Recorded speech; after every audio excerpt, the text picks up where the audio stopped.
سلامونه او ښې چارې په دې هیله چې روغ جوړ به وئ او تمه ده چې د اسلامي کیسو د لړۍ هغه لومړۍ کیسه چې د شیطان او لمونځ کوونکي وو هغه به مو اورېدلې وي. دا ځل مو تاسو ته یوه بله ډېره په زړه پورې او له پند څخه ډکه کیسه راوړې چې عنوان یې دی د ژوند رسۍ. راځئ دغه کیسه راسره په ګډه واورئ.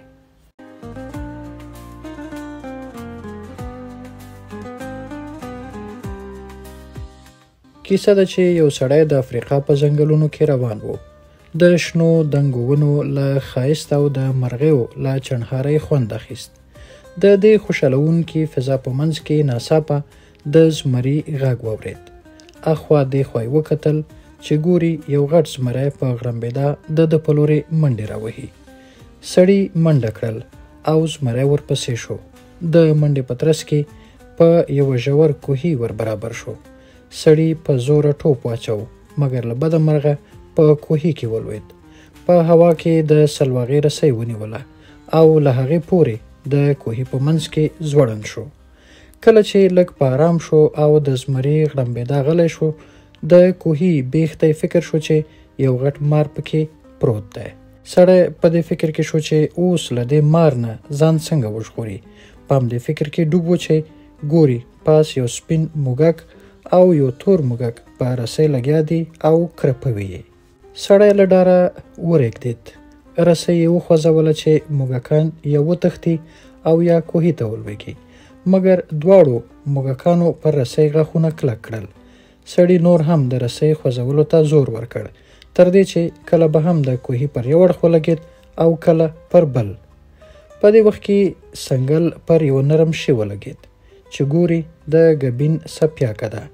سړي ځان په یو لاس ټینګ کړ او په بل لاس یې ګبین وساکه. ګبین دومره خوږ و چې له سړي نه یې خپل ټول کړاو هیر کړ.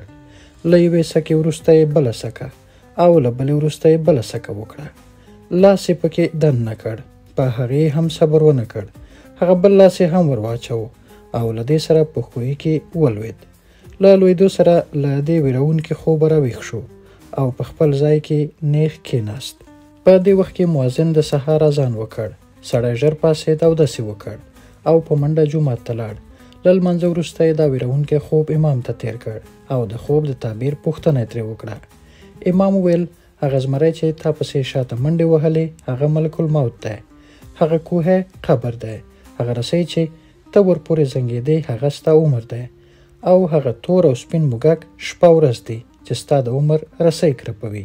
سړي وویل او هغه ګبین. امام ویل هغه دنیا او د دنیا خوندونه دي چې له تا څخه یې د مرګ او قبر اندېښنه هیره کړې ده. اوس اصلي خبره دا ده چې مخکې له دې چې د شپې ورځې موږک مو د عمر رسۍ غوڅه کړي او د قبر کوهي ته مو ور وغورځوي باید د دنیا د خوندونو له نشې راووځو. هو د دنیا له ګبین نه باید د اړتیا په اندازه وخورو مګر خوند یې باید دومره موږ نشه نه کړي چې مرګ، قبر، حساب کتاب او آخرت رانه هیر کړي.